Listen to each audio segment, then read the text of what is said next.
Hi, everyone. Thank you for joining us today.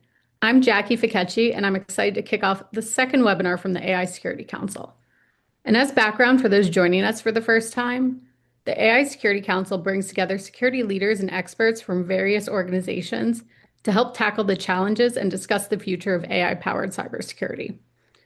So the council helps define how AI is used and defended across the enterprise, analyzes how AI affects cybersecurity in practice, and helps anticipate adversarial AI. So ultimately, the council is delivering actionable guidance, field-tested strategies, and collaborative intelligence to help stay ahead of those AI-driven threats. And today we're going to be discussing the findings from our latest workshop on guardrails for autonomous AI and cyber defense.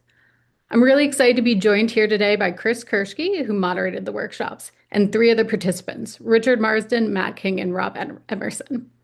I'll let them introduce themselves. Richard, can you kick it off and tell us about yourself? Yeah, hi. Richard Marsden. I'm currently working at TD SYNNEX. I'm a security architect, but also I lead the AI security field for TD SYNNEX. Um, I've been excited to join the AI Security Council and share some of my learnings and some of my experience, and hopefully we'll pass those on to the wider industries. Perfect. Matt, over to you. Absolutely. My name is Matt King. I'm the Director of Security and Compliance here at dais. We built a secure by default AI development and orchestration platform. Really enjoyed my time in the workshop and looking forward to today's discussion. Perfect. Rob, over to you. Nice to meet everyone. I'm Rob Emmerson. I'm the Global Head of Security Architecture at Delinian. We're essentially a group management company for a bunch of smaller brands. My role is essentially all of technical security across that group.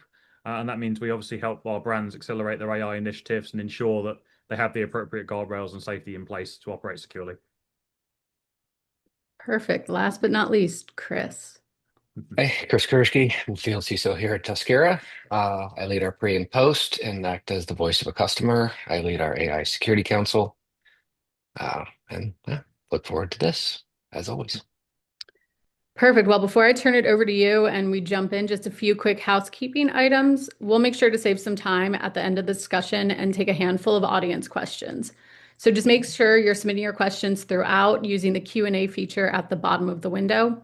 We'll try and flag any questions that we'll answer live, and then we'll make sure to be answering any others via the chat or in a follow-up email.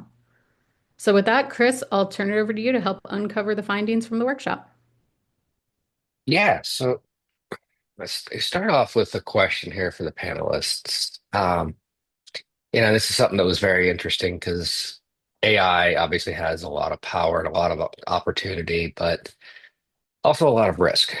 Um, so, so guys, yeah, looking back to the workshop, how much autonomy should we give AI as it pertains to cybersecurity decisions? I mean, are we ready for, Tesla autopilot for cybersecurity infrastructure? Yeah, let's start with you, Rob. Yeah. From my view, I would say no, we're not.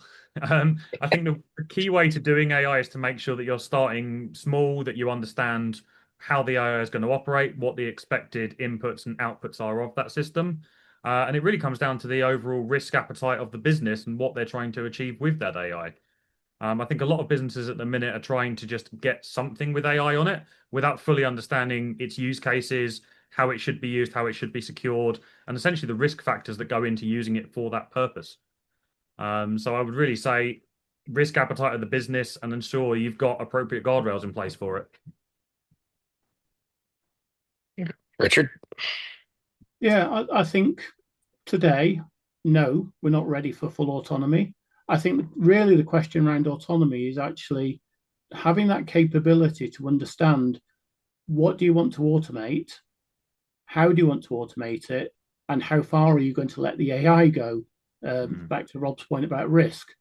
Because obviously, one of the things you don't want to do is have the AI making decisions that are high risk.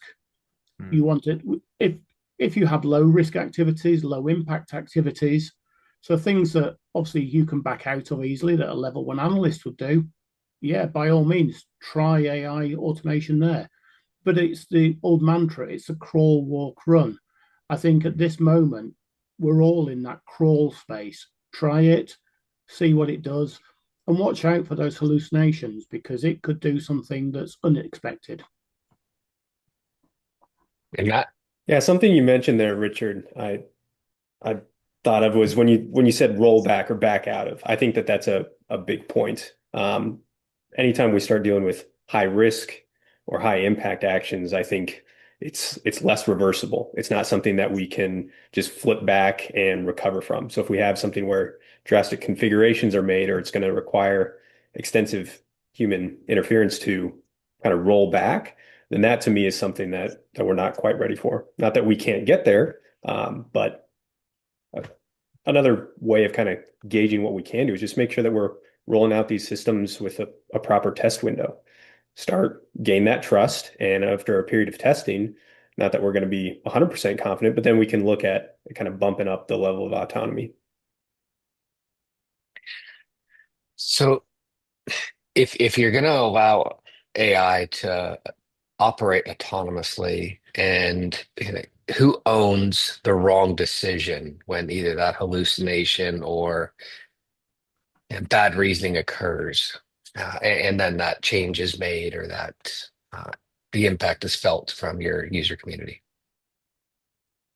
Largely, I would have said on that one, it's up to the customer, the owner, the user of the AI, what they do with it, how they use it. I think if they wanted any other type of ownership, it would need to be written into legal contracts. The vendor producer of that AI system would have to be able to attest to that and be in agreement that they would be responsible for it. I've not yet seen one of those agreements come into play, so I'm not sure if that's something anyone Yeah. would agree to at this stage. Probably not. So really, it's the onus is on the company using the AI to make sure they do it securely. Yeah, and I'd concur exactly. We're using it. We're using it for ourselves. It's Mm. how we use it, how we've trained it, or how we're utilizing it, and what we've allowed it to do. And I think it sits with the business. And I think to that point, what you should have is where you do have that, the business should sign off on the risk. Basically, we're implementing autonomous AI. We'll sign off on the risk. This is what we're allowing to do. This is what it could do. Are you happy with that? Yes, go ahead. Mm. But it's the business owns it. Yeah, I mean, to me, it's similar to an employee making a mistake and there being an impact on other organizations or clients. It's ultimately the company's responsibility. Yes, an employee is going to make a mistake or may make a mistake, but that still falls on the organization, not the Mm. employee specifically. Yeah, during the workshop, when we were talking about this, you were specifically referring back to change management processes and how to, if you're going to start with a small scale autonomous project with AI, does it stay small scale if all of a sudden you're telling your autonomous AI that it's got to adhere by corporate change management policies? Like, And I and think that and that's something, Chris, that you have to manage because if you're expecting to use that AI in that level one SOC or something like that, if you want to achieve that 11060, that 1530 mantra, you've got to have it may be a retrospective change management, but obviously the whole purpose of bringing AI into that area is the speed of action. Mm. And I think this is the challenge, isn't it? Is understanding the risk of utilizing it, but you're utilizing it for its speed of activity, so it can monitor all those disparate systems to come up with a course of action that may take an analyst several minutes to do. I mean, I don't see it as a massive change from where we are now with automation, really, because I could set up automated processes now that should adhere to change management. I would have to then automate that as part of it too. I Yeah. don't see any reason you couldn't build that automation around an AI, have it output what it's going to do, raise the change using automation automatically. So we've got something logged. It will, of course, then action it really before a human gets to it. But there'll be a change and almost a thought process as part of that change if that's what adheres to your policy. yeah, I'd agree. I think when we get to, and we talk about, kind of balancing, the human in the loop within this process and the automation processes, I agree with you. I think it's at a certain point, AI can automate, it can reason through, it can develop, change all the content, pull in context. but at some point in time, there's still tribal knowledge in the scar tissue that you earn as the practitioner that is going to come along and needs to play a very firm role in that human in the loop. I think you're starting to see a lot of that in the implementations, whether it's specifically putting steps in place through chat ops or just the approval processes. Like somebody sit here and put the voice of reason, into this decision, please. And I Like that. think the key there is actually it should follow exactly the same process as your SOC analysts follow in making a change. You build that into the process. That's the point. You've almost got to have a well-defined process for it to fit in the first place. If you've got an almost unmanaged SOC and everyone's doing everything left, right, and center, you're never going to be able to build a proper structure around how your AI is going to operate. Yeah, so what you're saying is if you don't have the processes now, it's not some magic bullet.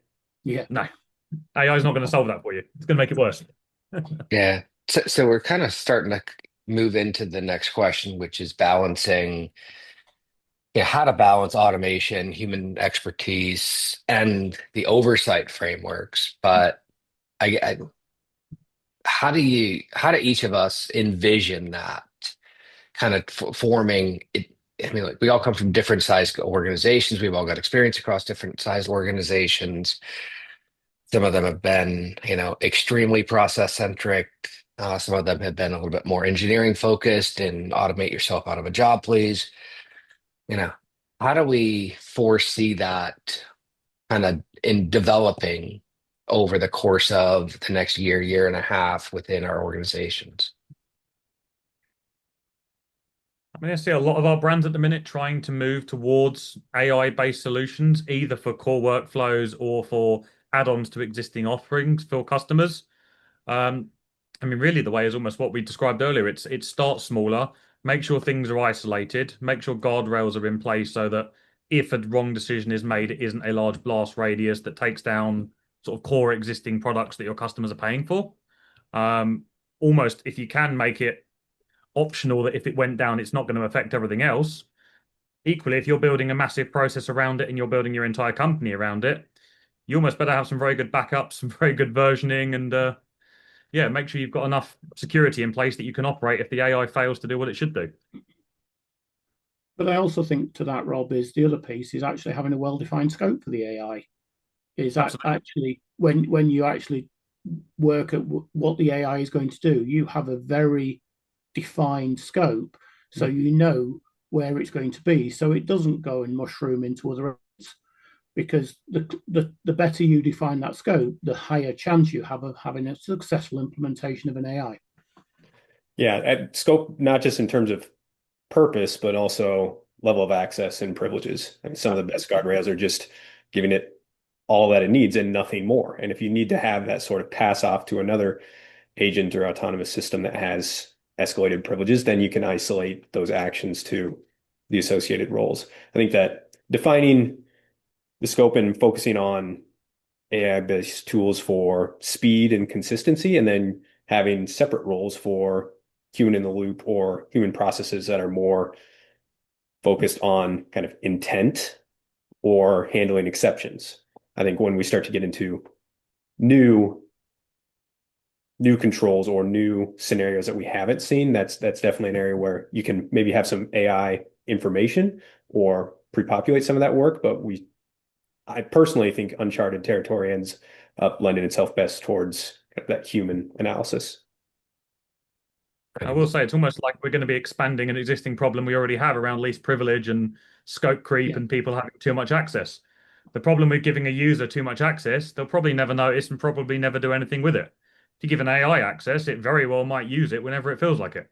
So you've got to be very, very specific, and you've got to have, to your point, Richard, the scope defined for exactly what it should and shouldn't do. And enough where we see lazy engineering where it's, oh, it doesn't work yet, I'll just give it everything and then it will work.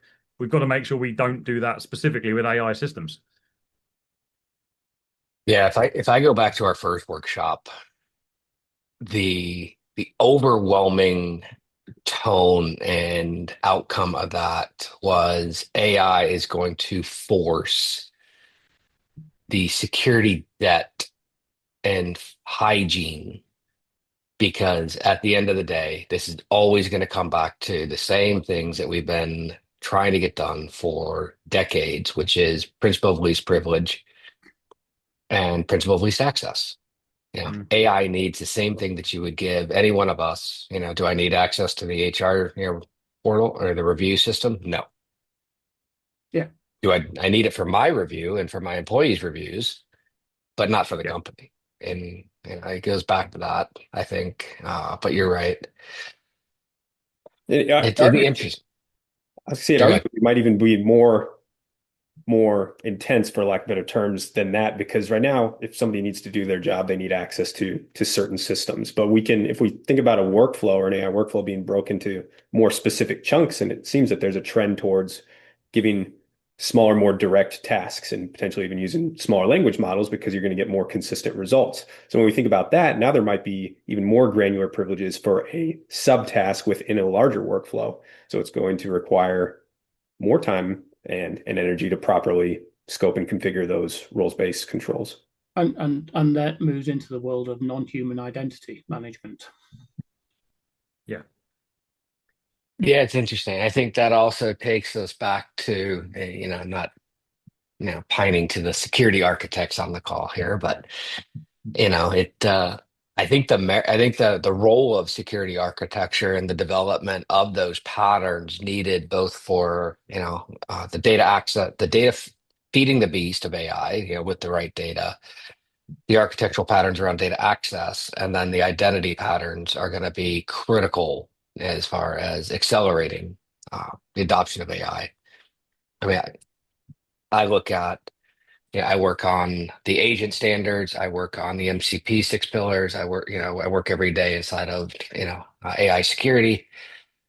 And it's daunting. Like, I couldn't even imagine the amount of reading that somebody that's actually new to it would have to go through at this point. I mean, I remember Caleb Sema, he took 4 months, just 4 months straight, to just immerse himself in AI before he started even talking about what you could do with it or how to secure it. And that would take me to their next question. So, what new roles or training for oversight of autonomous AI are we going to require? I believe, shifting to the world of AI, the first key role is about ensuring AI literacy, ensuring that the people that use AI understand what an AI can do, but also what it shouldn't be doing. Because if our users of these systems don't understand at a functional level what an AI can and can't do, that's where we start running into challenges. So I think for general training, it is improving the AI literacy of the entire workforce. That is one of the key drivers. I think there'll be the idea of a kind of like an AI controls engineer that'll be really require a heavy amount of AI specific knowledge, but to design and enforce those boundaries and those controls, because it doesn't quite look the same as it has with traditional systems. And also defining, and this kind of leads into another role, but the ability or the skill or the role in defining risk and potential impact for these systems. And that's, I think, a bit more similar to traditional security modeling and security risk exercises. Looked at what can happen, what assign a likelihood, and what that impact or that impact magnitude looks like. But both designing those controls as well as estimating or talking about the potential effects, ultimately to communicate that to leadership. Because right now, a lot of these systems look like black box, and we talk about all the benefits, but it's challenging at times to convey the potential risks or the controls that are in place to mitigate those risks. Yeah. I mean, from what you both said, it really comes down to training of users. It's a new world, it's a new tool. People don't understand how it works, and in some cases they don't need to fully understand how it works, but they do need to understand that it's not always right. And a lot of people that now try and use it essentially as a life coach for practically everything. They tell it how their day went, they tell it everything they do, they ask it what its opinion should be. and they treat it like almost another human. And that's not how AI should be treated, especially not in a business context. It can go very wrong. You have to have someone in the business that understands how that works and helps you put these things in place. But people have to be trained. If you're going to use it, this is appropriate usage. This is not appropriate usage. You can't just take a 3 LLM and upload all your corporate documents to it, for example. And the problems we've obviously seen is every tool now has AI built into it, which has dramatically changed the landscape of every user's workstation now. And everyone wants to use an AI note-taking app. Everyone wants to use AI video helping apps. And they don't fully understand sometimes what they're getting themselves in for. And when they want to connect it to an org and have access to everyone's mailbox, we have to step in and say no. And I think the other piece to all of this, though, is having those governance structures, those AI governance councils. Again, these people need to understand a lot more about AI, but it's having those AI champions, and they've got to be cross-business. Because the benefit of having that AI governance council and those AI champions around the business in all those business functions is that actually each business enterprise has somebody to go to in their business to understand if they've got questions. So I think you need that governance structure. You need that cross-governance structure that needs to be supported by the board. I mean, somewhat similar to what we have now with security champions, trying to embed security into the business, isn't it? Yeah, it's just another. Yeah. Yeah, I remember repurposing our security champions to become our AI champions. We borrowed about 75% of our security champions and brought them over, said, hey, I'm going to fund all of this training. Went to our CSPs, our model providers, signed up, got folks, knock yourself out. I need you guys in 90 days to be literate in not how AI truly functions, but how we are going to use it responsibly and safely here to help the business go faster and be better. I mean, we look at current tools like Sprawl. Still think there's a ton of risk. I'm still not convinced that the AI browser is actually a legitimate. It's more of a threat vector than a tool. Yeah, absolutely. They scare the hell out of me. There's been releases recently of websites having their data compromised and people trying to extort people based on those browsing habits. It's incredibly valuable data if you're trying to get money or convince someone to do something that's not in their best interests. So now AI browsers are probably the thing that scares me one of the most at the minute. So how do the organizations get ahead? I mean, we talked about the AI security, the governance frameworks, the councils. Those are phenomenal at controlling the pace and providing some aspect of quality gates and invoking layer 8 on what's technically a technical decision. But how do they stay ahead in AI agents? And I'll start with you, Matt. I think that we talked about a governance board, center of excellence, and really using those AI champions or previous security champions and having those people who are actually doing the work on a regular basis come up with and in supporting them in their ideas and their pursuits is going to be important because those are going to be the use cases that are actually functional. I'm sure there are use cases or scenarios where somebody sees a great tool and thinks this fits great for my organization and it ends up working out well. But oftentimes it's going to be the folks who are in there day to day, the analysts, the folks responding to alerts who see, hey, this might make sense to automate this chunk of my day.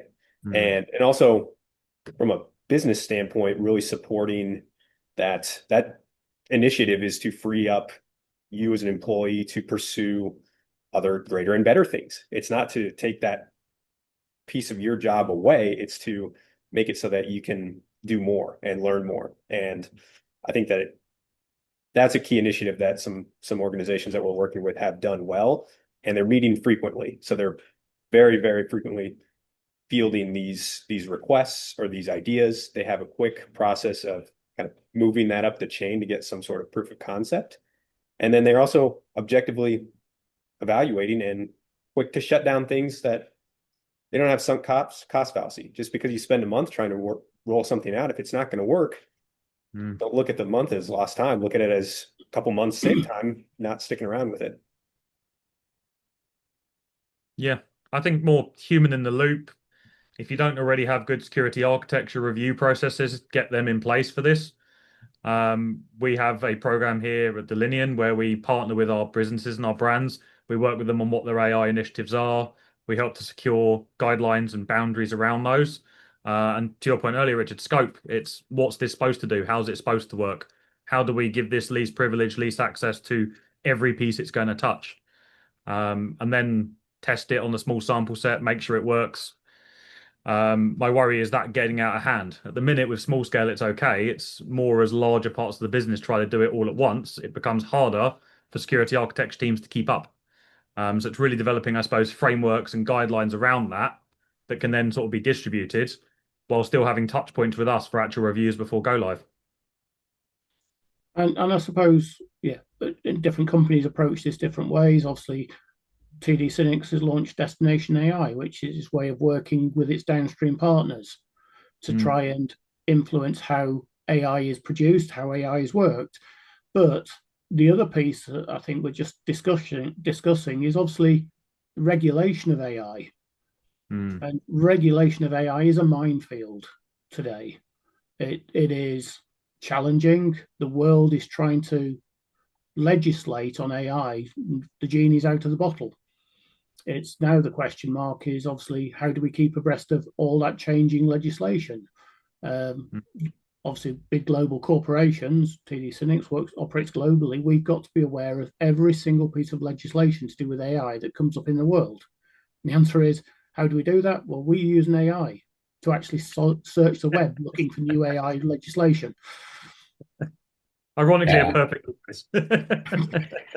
Richard, are there any like really common sets of requirements that you've seen where organizations can do them really well? So, I mean, I know that there's a bunch that's emerging, but a couple of kind of table stakes things that organizations can do well and hang their hat on and know that even if there is delta in new regulations, it's likely a variation of some core requirements.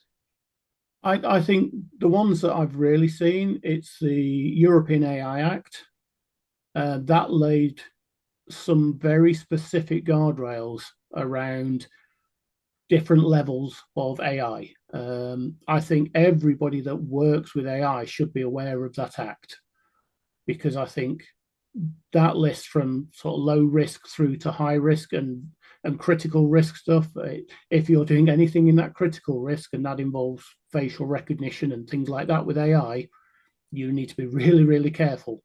I think that one is probably, if you comply to the European AI Act, you're probably in a good place for most of the others. I'll admit my bias first, but I will say the CSA's AI controls matrix, because it's mapped across not only NIST, but up forward ISO, also EU. I think that's we're going through putting the effort in to get into the STAR AI registry, like as a company. But again, the nice thing is that the mapping is done for you. I think just makes it a little bit more streamlined. I would echo that and also add that the controls get to a level where you can actually kind of understand what you're supposed to do to meet the objective, rather than look at a requirement and then Google or use your AI provider of choice to try and understand what you're actually supposed to do to meet the requirement. The AI controls matrix does a very good job saying, hey, this is what you should do. This is the document you should have or be looking for or evaluate. So, yeah, definitely support that. That kind of brings me to something that you talked about. You talked about the rise of the AI controls engineer. I mean, do you see that as being a GRC person as a dedicated role, number one? Or are we taking somebody off the GRC team, putting them in an AI boot camp, getting them through, CCA, whatever the new AI certifications are, and then saying, hey, your scope is anything that has to do with AI systems? Or do you see that kind of broadening out? I think that could be. It's really hard to tell. I think that from like a monitoring or an observability standpoint, that could be potentially a good fit for somebody in that GRC type role to look at that, because they're typically focused on controls, executing at a specific cadence, validating those controls, getting the evidence, and you could learn what those controls like for specific AI systems or processes. But I do think that that's a different role than the kind of like engineer who's building those controls from the start, because you require that level of technical expertise to really design those controls. And I also think that just the least privileged functionality is control within a system that, yes, could be configured by somebody else, but is oftentimes going to require a deep level of technical expertise. And also, we start to get into what does the logging and monitoring look like for these systems, and that might require system-specific training, because there doesn't seem to be a whole lot of standardization around what or how much visibility you're going to get into an AI system and the decisions that it made. It might have a step-by-step, you can see chain of thought all along the way, or it might be, hey, this was my input, this is my output, and you just have to assume that you can't get much more detail. What went on in the middle is blind. Yeah, that's it. Yeah, definitely fuzzy. Yeah. So, but sorry, I was going to say, but to Matt's point, I think the controls engineer is a more technical role and would probably be akin to a solution architect specializing in AI. I think that's where that one would sit. Governance and GRC, absolutely, they have a piece to play in this. But obviously, I don't think they have the technical know-how on how to design those solutions. I think that would sit in the architecture role. That would sit in a solution architect role. Yeah. So, Richard, you talked about AI councils and in some level of board, but now we're talking about there's a technical aspect here. How do you translate that from board sponsorship for AI initiatives against the security engineers that are at the bottoms up who have no clue how to talk to a board or even frame their message to a board member? And I think the real key for this, Chris, this is where this governance role sits, because you have this AI governance council. They are the ones they have the board challenge to actually deliver AI. These are the people that actually, like myself, you coming from the technical side, we should be able to talk to that council. And I suppose in my role as the lead security architect on AI, there are other people within security that actually pass information to me to go to that board. So it's having that structure, because it's not just a singular role. I mean, this affects, and what Matt said, this affects lots of people. And one of the challenges with AI, we discussed this in our call, but briefly, is obviously in some respects, AI is just another application. And should be treated as such in part, because actually AI, they keep on delivering new versions of AI. How do we manage that? We should be managing that through our standard processes. And in that sense, it is just another application. But actually, does it fit into that application basket? Does it fit within that basket of standard application controls and updates? But for me, I think that's how I would see it, is that you need to have a structure within a security team. And depending on the size of the organization, that might be 1 or 2 people, it might be half a dozen people, but they would be the AI champions within security.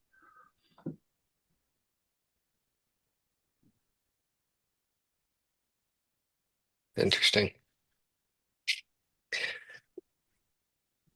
So, given that, who would own the final say on if an AI use case it falls within the useful or too risky? Is that going to be is it going to be that council?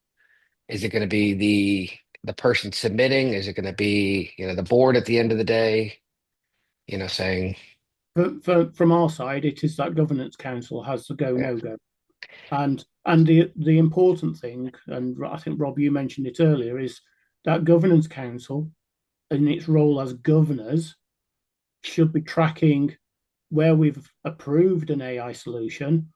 Is it delivering or has it withered and died? Because actually, if a solution has not delivered, it should be finished and should be blocked. Yeah, I would echo that. You've got to have something at the top or at least leadership level for should we do this, should we not? There's got to be some type of financial element to it as well of, hey, if this goes horribly wrong, we could lose X number of pounds. It could take down these X production systems that will cause issues. So that decision can't just be made by someone in governance looking at, does this AI have a set of controls? It's got to have a lot more thought into it than that. You kind of almost talking about like impact tiers there. Like there's a tier one maybe where it's just the impact is a device gets taken offline or quarantined, easy to flip back. That might be something for tiers one and two could be the governance committee or governance council can make those decisions. But if you have some defined tiers above that that start to deal with financial metrics or potential customer impacts, well, then that decision can then boil up to potentially a higher level entity. So I really like the idea of defining what those impact tiers look like, and then that way you're not slowing up the decisions that can be made by a working group or a smaller council meeting to progress the use of AI in the organization, but you're not worried about saying yes to some big high risk initiative because it didn't make its way all the way up the chain. I mean, I Yeah, I suppose think we there. have to quantify what you're gonna in your org, what your critical systems are and what would fall into each tier. Because having someone hook up an AI to a note-taking app or something that will read a few documents and summarize it is very different to connecting an AI to your HR system. And people on the ground and the users might not see a big difference with that. That, hey, I use this system, I'm just going to give it read access and it's going to help me accelerate my job. But actually, it's got much larger implications. You need someone that understands what that blast radius and what that fallout could be. Yeah. I think that we talked about crawl, walk, run earlier.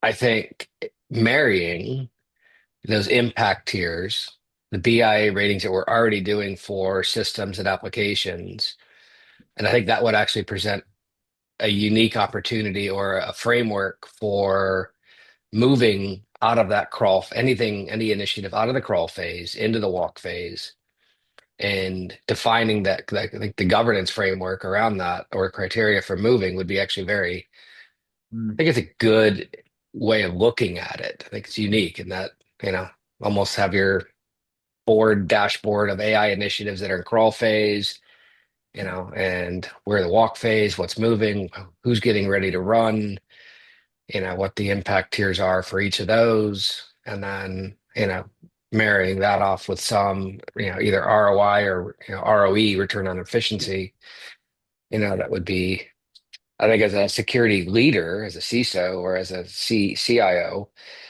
I would want to see that evolution kind of take place through all of the work that I use Bezos and Tynes as CEO, the muck work, and the foundational building that we're doing as of right now to get this to something that enables the business to truly adopt and run with it.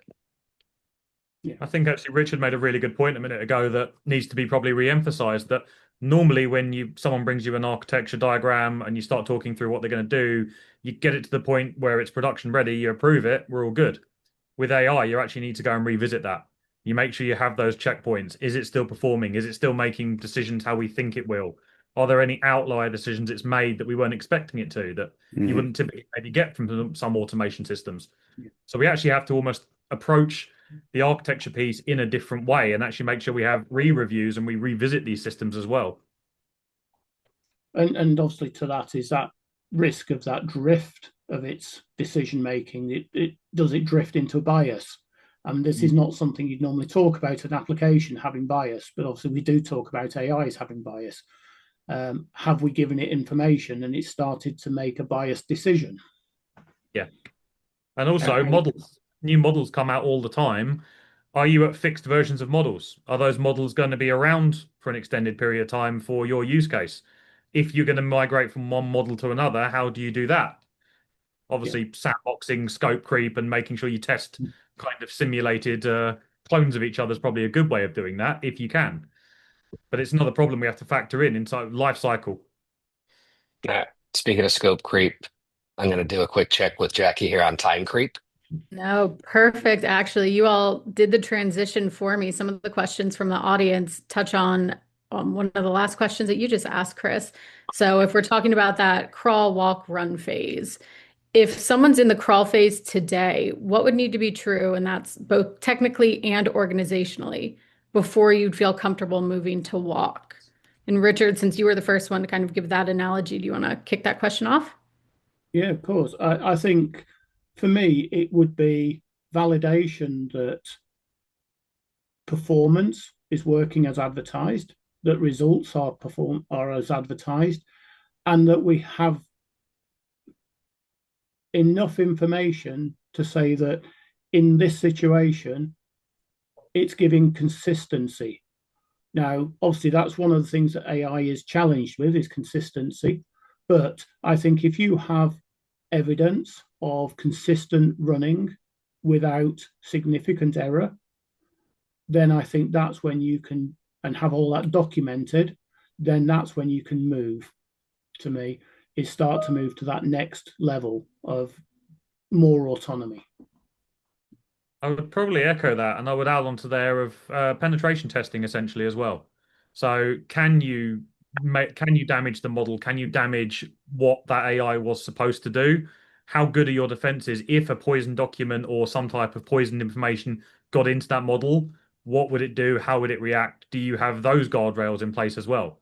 Because it's not just about scope and access. It's about is the AI suddenly going to start making comments that it shouldn't make or start going off of some other data that's been injected by a third party? So actually fully being able to test all these systems as well, and probably on a repeat basis to make sure that that isn't changing, it isn't getting worse as time goes on. Yeah, and if a crawl is more of a proof of concept, just having the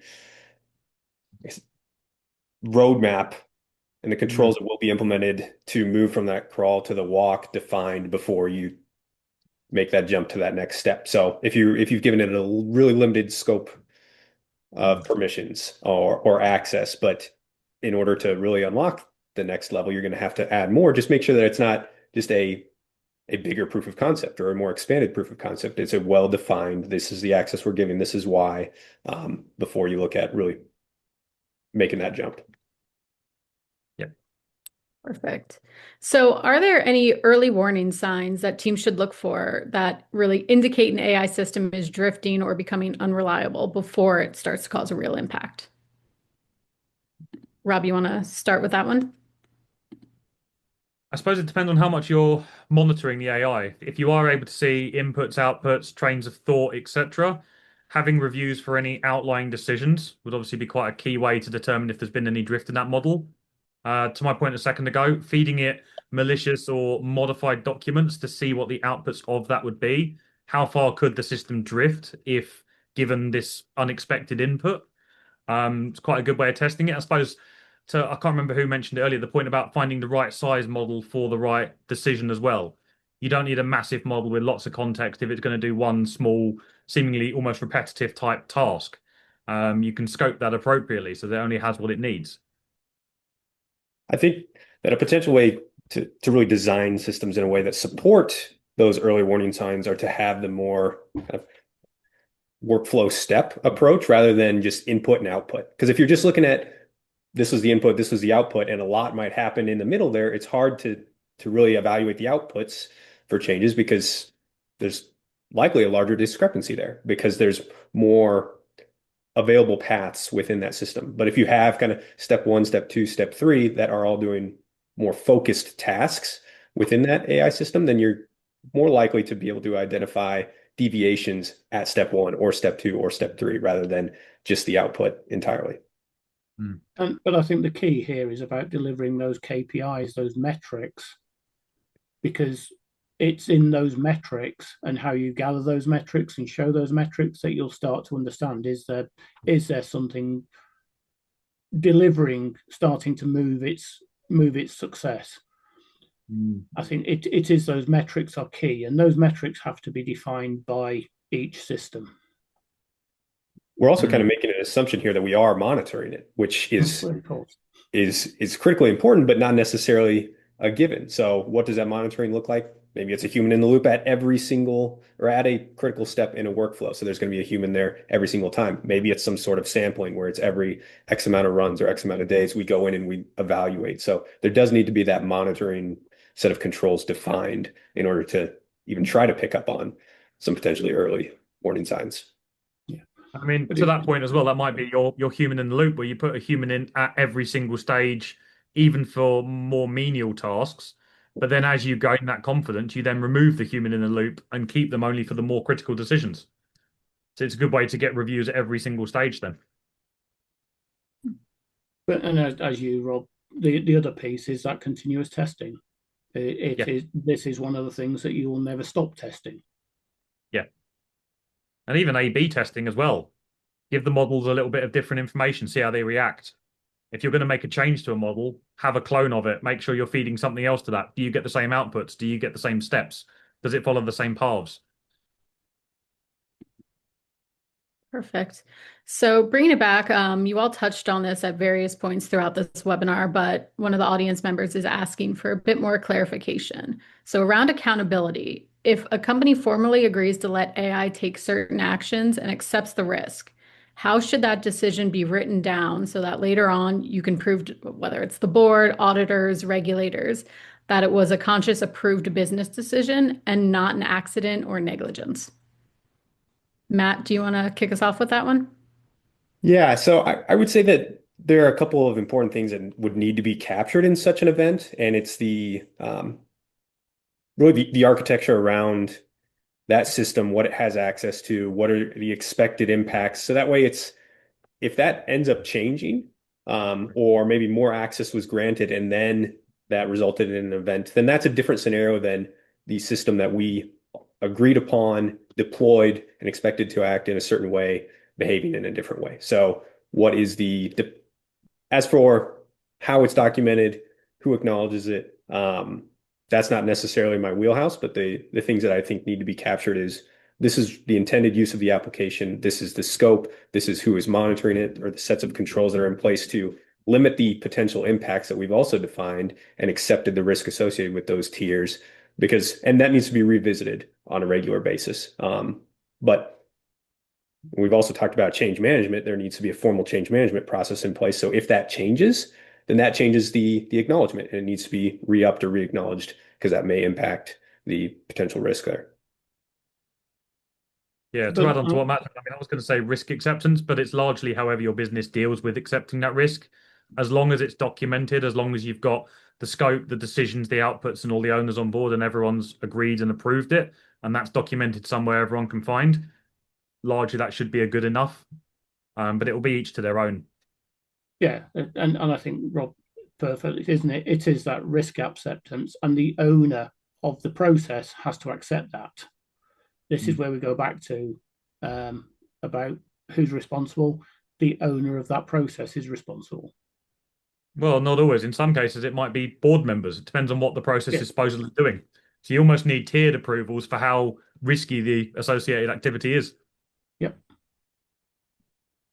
Perfect. And so I think we have time just for one more question.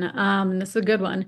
Rob, you warned against lazy engineering, where AI is given broad access just to make it work. So what guardrails should security teams insist on when vendors or internal teams push for that sort of shortcut? We refuse it, essentially. It's probably the easy way. We always find out what people want to hook it into, why they're doing it, how it should be done, who it's going to apply to. And then we obviously operate our internal controls to make sure that we can limit things to just that scope. If we can't, we reject it. We found in the Microsoft world, the Teams access versus Outlook access versus other access is all very different, and they work in very different ways. And one thing you can limit on the Exchange side of things, you can't do in the Teams side of things. It's an all or nothing. So it's really finding out exactly what it is someone wants to do and how they want to do it. So do we actually accept the risk of this? Is this too much risk? If it's one user doing it for one thing and we know it's going to be limited to that, then okay. But we won't just give you blanket access to have read on everything because a handful of users need it. Yeah. And I think that's the key, isn't it? It's back to understanding that when that person comes with a request, it's actually they are very, very detailed on what they need, what access they need to said information, and the justification why they need it. If there isn't a valid justification for needing access to that source of information, then it's rejected. Yeah, the rationale is a huge component. Why is it necessary? And also, so we don't get if you give a mouse a cookie scenario, try and promote the getting that up front and what you anticipate is the level of access. Not just we need this now, but what do we anticipate as being necessary potentially down the road for the system to operate as it's intended. But also, I mean, if you're looking at a vendor and they need what seems like an egregious amount of access, like Rob mentioned, say no. Chances are that there's somebody else trying to tackle a similar problem, and you might have better luck looking at them and what access they need. Yeah, I think on the flip side of that one, the lazy engineering side, I talked to a CISO last month, and they now have an AI agent that actually goes around and fixes the vulnerabilities in all of their developers' code. And he's like, look, it's phenomenal. My ProdSec team, my AppSec team is super, super happy because they're just looking at all this work being done. The problem with that is I have a bunch of lazy engineers now who just don't need to write really secure code. So we've stopped educating them. We've stopped requiring all of the security awareness training, secure development training, because the AI just fixes it for them. So he's like, I kind of solved one and created another. I mean, 2 points. I suppose that is, I've seen this before with entry-level jobs almost. It's how do people get that experience when no one's doing it anymore? And everyone's outsourcing everything to IT. You don't learn from doing that. You have to almost get the battle scars from learning those scenarios and seeing all the different things. And I mean, to come back to the risk around this and lazy engineering, I think the bigger risk is less probably lazy engineering for proper solutions and more shadow IT. Because what you'll find is, someone wants to hook up their GitHub. So instead of doing a fully defined GitHub app and we've limited the scope to just the repos we need, they've generated a personal access token, given it to the AI, and they have now got exactly the same access as a developer. So they can now delete all the repos or do something even worse, steal the secrets. So I think it's shadow IT. It's discovering where the AI is in your business that you don't know about.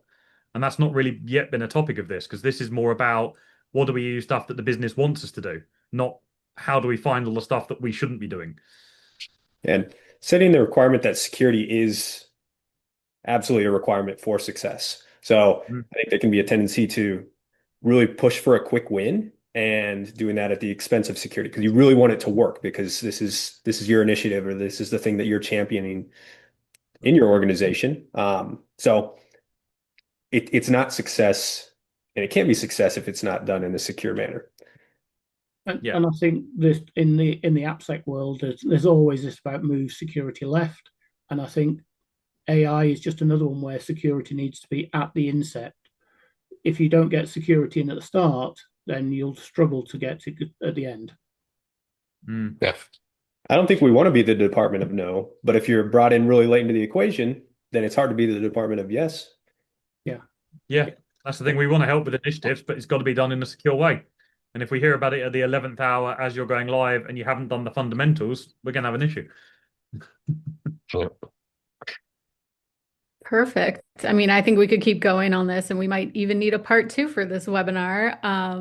That is all the time that we have for today. So I do want to thank the panelists and all the audience members for joining us today. If you're interested in diving a little bit deeper into some of the themes from this webinar, you can check out the white paper to see some of the workshop findings or even apply to be a part of the AI Security Council so that you can start contributing to conversations like this. You can go to tuskira.ai/AI-security-council. And we hope to see you on the next one.